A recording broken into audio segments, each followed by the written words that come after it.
Itu semua merupakan resiko perjuangan, di mana saat kita menyampaikan yang hak, pasti akan ada orang-orang yang tidak suka.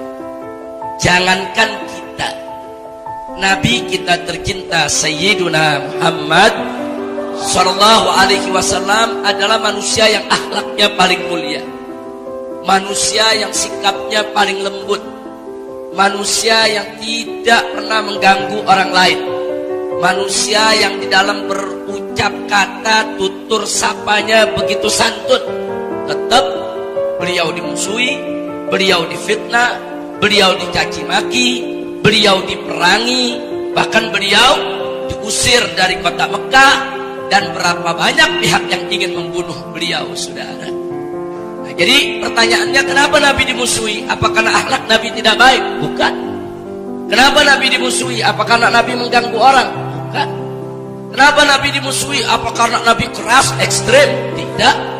Kenapa Nabi dimusuhi? Karena Nabi menyampaikan yang hak. Kenapa Nabi dimusuhi? Karena Nabi mengajak manusia kepada kalimat La ilaha illallah. Nah, jadi kalau Nabi saja yang begitu mulia, begitu santun, begitu ramah, tidak luput, saudara, dari fitnah, dari caci maki, saudara, dari permusuhan, dari kebencian, apalagi kita yang banyak kekurangan.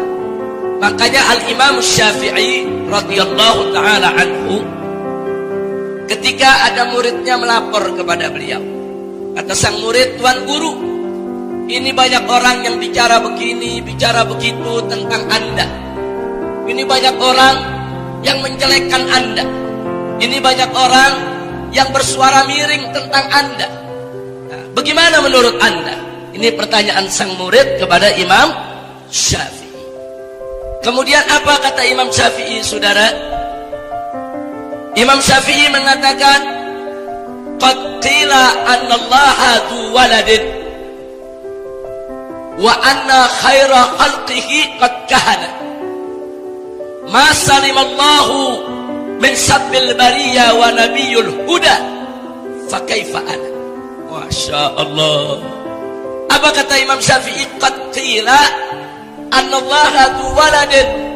Kata Imam Syafi'i, jangankan saya, Allah saja yang maha mulia difitnah katanya punya anak. Ada gak yang mengatakan Allah punya anak? Ayo saya tanya, ada gak mengatakan Allah punya anak? Fitnah bukan? Fitnah bukan? Allah gak punya anak dibilang punya anak, itu fitnah paling kejam di dunia itu. Itu fitnah paling dahsyat, saudara. Allah gak punya anak difitnah punya anak. Wa anna khaira khalqihi qad kahana. Dan Nabi yang merupakan makhluk Allah yang paling baik difitnah sebagai tukang sihir. Ada gak yang mengatakan Nabi tukang sihir? Ada. Orang kafir mengatakan sahirun majnun. Muhammad itu tukang sihir yang sudah gila katanya. Jadi kata Imam Syafi'i, kalau Allah saja yang maha mulia difitnah katanya punya anak, Nabi makhluk yang terbaik difitnah katanya tukang sihir, masalimallahu min sabbil bariyah. Kalau Allah saja yang maha mulia tidak luput, tidak lolos dari caci makinya manusia, wa nabiyul huda, begitu juga Nabi Muhammad tidak luput dari caci maki manusia, fa kaifa ana, bagaimana saya? Subhanallah. Kira-kira jelas tidak? Jelas tidak? Jadi kalau Allah saja yang maha mulia difitnah, apalagi kita, saudara. Kita banyak cacat, banyak celak, banyak kurang, gampang betul orang mau cari kekurangan kita, betul? Allah yang gak punya kekurangan masih difitnah, apalagi kita yang banyak kekurangan. Kira-kira jelas tidak? Jelas tidak? Makanya Imam Syafi'i ngajarin gak usah heran dengan fitnah dalam perjuangan. Jangan pernah mundur dengan caci maki dalam perjuangan. Kalau Allah yang maha mulia difitnah, Nabi makhluk yang termulia difitnah, bagaimana kita? Jalan aja udah, kita berangkat terus sampaikan yang hak, walau kana murra, walaupun pahit rasanya, insya. Nah, kira-kira jelas tidak? Jadi pengajian di Atoba berhenti apa jalan terus? Nah, berhenti atau jalan terus? Berhenti atau jalan terus? Takbir, sallu ala nabi. Jadi Ustadz Suradi jangan kaget. Memang FPI sekarang ini ibarat gadis desa yang jadi rebutan. Alhamdulillah. Loh, bagaimana nggak jadi rebutan? Saya buktikan, saudara. Pokoknya kalau ada kejadian yang mengaitkan FPI, beritanya sebulan nggak berhenti. Betul?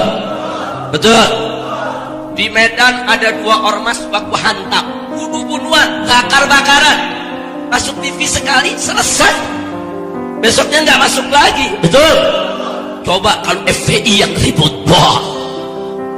Itu kalau FPI yang benturan itu di Medan, apalagi ada yang mati, ada main bakar-bakaran. Oh, itu beritanya sebulan nggak berhenti. Wah, tiap hari dipandang dari berbagai macam segi. Nanti ada yang kasih judul FPI bentrok sama warga. Oh. Satu lagi judulnya FPI beraksi lagi. Satu lagi judulnya inilah kebrutalan FPI. Satu lagi judulnya ini kebiadaban FPI. Oh, satu lagi judulnya FPI kau cari apa? Oh, macam-macam. Nanti kalau udah beritanya begitu tuh nggak ketinggalan, Indonesia Lawyer Club ikut mengundang para pakar. Oh, nanti Karni Ilyas bertanya kepada profesor, bagaimana menurut Anda tentang FPI? Oh, menurut saya FPI itu adalah penyakit sosial. Oh, satu lagi pejabat dikatakan dari Departemen Dalam Negeri, kalau menurut Bapak bagaimana? Ya, kita akan kaji ulang tentang keabsahan FPI sebagai ormas. Oh, ditanya lagi satu tokoh politisi, kalau menurut Anda bagaimana? Ya, kalau menurut saya bubarkan saja FPI. Oh, nanti akhirnya satu lagi ditanya lagi profesor, kalau menurut Anda bagaimana? Ya, menurut saya memang FPI tidak layak ada di Indonesia. Oh, semua ikut bicara, ujung-ujungnya presiden ikut angkat bicara. Negara tidak boleh kalah dengan kekerasan. Nah, kalau FPI yang ribut kan begitu beritanya, betul? Betul? Betul? Itu makanya saya katakan FPI lagi jadi rebutan. Pokoknya kalau ada berita soal FPI di TV, wah nggak berhenti-berhenti. Betul? Betul? Tapi nggak ada urusan, kita jalan terus lurus. Pokoknya saya dan kawan-kawan di FPI mau jadi kereta api. Tahu kereta api? Kereta apinya kereta api ekspres, saudara. Kalau udah jam waktunya berangkat, nggak ada urusan penumpang naik nggak naik, kereta jalan terus. Betul? Itu kalau kereta lagi jalan, terus ada mobil BMW yang ngehalangin, kira-kira ditubruk gak? Oh, bro, ada BK ditubruk gak? Ya begitu, FPI nggak peduli mau ada orang kecil, orang besar, tubruk terus. Takbir. Sallu ala Nabi. Masya Allah, kira-kira jelas gak? Paham gak? Jadi saya mau tanya, berjuang dicaci maki jalan terus atau berhenti? Berjuang difitnah berhenti atau jalan terus? Siap terus berjuang? Siap hadapi segala tantangan? Takbir. Semoga Allah memberikan keberkahan kepada kita. Amin ya Rabbal